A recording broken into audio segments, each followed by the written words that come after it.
ṣé lóòótọ́ ni àwọn sójà Amẹ́ríkà ó ní wọ́n mú Sheikh Gumi ní pápákọ̀ òfurufú? àmì ìbéèrè ló gbé pọ̀n. ní ọjọ́bọ̀ Thursday ní fọ́tò kan mọ̀ gorí ayélujára tó mọ̀ sí àfihàn ibi tí àwọn sójà ilẹ̀ Amẹ́ríkà méjì tí wọ́n ti mú Sheikh Ahmed Gumi sí àárín bí ẹni tó mọ̀ọ́sẹ̀. pápákọ̀ òfurufú kan ní àwòrán náà mọ̀ ṣàfihàn pẹ̀lú Sheikh Gumi tí àwọn sójà òyìnbó tí wọ́n kó ní papámọ́ra. fọ́tò ọ̀hún kò mọ̀ jáde lásán, wọ́n tún fi ọ̀rọ̀ tí lẹ́gbẹ̀ẹ́ tó mọ̀ kéde pé àwọn sójà Amẹ́ríkà wọ́n ti mú Gumi ní pápákọ̀ òfurufú Nàìjíríà kan. wọ́n ní lásìkò tí àáfàá náà tó fẹ́ sá lọ sí Turkey látàrí àjọṣepọ̀ rẹ̀ pẹ̀lú àwọn agbésùmọ̀mí ó ní wọ́n fi mú un. kò mọ̀ pẹ́ rárá o tí fọ́tò ọ̀hún tó mọ̀ fi kárí ayé tí ọ̀pọ̀ èèyàn sì ń fi èrò ọkàn wọn léde lórí àwòrán náà. ọ̀pọ̀ èèyàn ló sọ pé ó dáa bí Amẹ́ríkà ṣe náwó gan Sheikh Gumi. wọ́n ní bóyá nítorí àjọṣepọ̀ rẹ̀ pẹ̀lú àwọn agbésùmọ̀mí ó ní wọ́n ṣe mú un. bákan náà ń làwọn kan sọ wípé ohun tó yẹ kí ìjọba Nàìjíríà ti ṣe tipẹ́tipẹ́ fún Sheikh Gumi rèé tí wọ́n sì fi sílẹ̀ láì ṣe nǹkan kan fún un, tó wá jẹ́ wípé Amẹ́ríkà ló ṣẹ̀ṣẹ̀ wá mú lásìkò tá a wà yìí.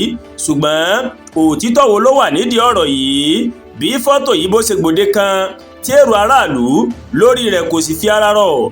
Sheikh Gumi fúnra lára rẹ̀ ó máa fi ọ̀rọ̀ léde láìpẹ́ nígbà tó ń bá àwọn oníròyìn sọ̀rọ̀ níbi ìpàdé tó máa pè lórí ọ̀rọ̀ náà. Gumi máa sọ pé ohun tí kò bá làákàyè mu rárá ni àwọn sójà ilẹ̀ Amẹ́ríkà kò lè mú mi ní Nàìjíríà. kí ló fẹ́ fà á tí ológun Amẹ́ríkà yóò fi wá mú mi ní Nàìjíríà? fún kíni?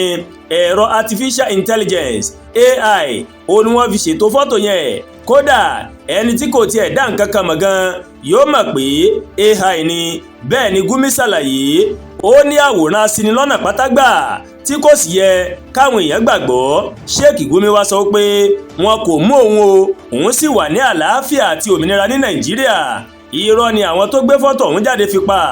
tẹ́ ò bá gbàgbé ọ̀pọ̀ ìgbà ó ní Sheikh Gumi ó mọ̀ ló mọ̀ ti pè fún àsọyépọ̀ láàrin ìjọba Nàìjíríà àti àwọn agbésùmọ̀mí tó ń da omi àlàáfíà orílẹ̀-èdè yìí rú.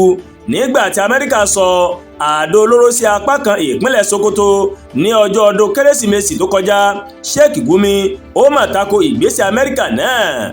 àwọn nǹkan bẹ́ẹ̀ òun ló sì mú ọ̀pọ̀ àwọn èèyàn máa gbàgbọ́ pé Sheikh Gumi ó mà ní ohun tó máa ń ṣe pẹ̀lú àwọn agbésùmọ̀mí ní Nàìjíríà.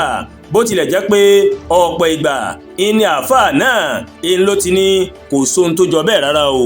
Àdúràgbà Olúwatóyìn ló ń kàròyìn sí létí láti kàn ní Ẹ̀yà Yorùbá World TV.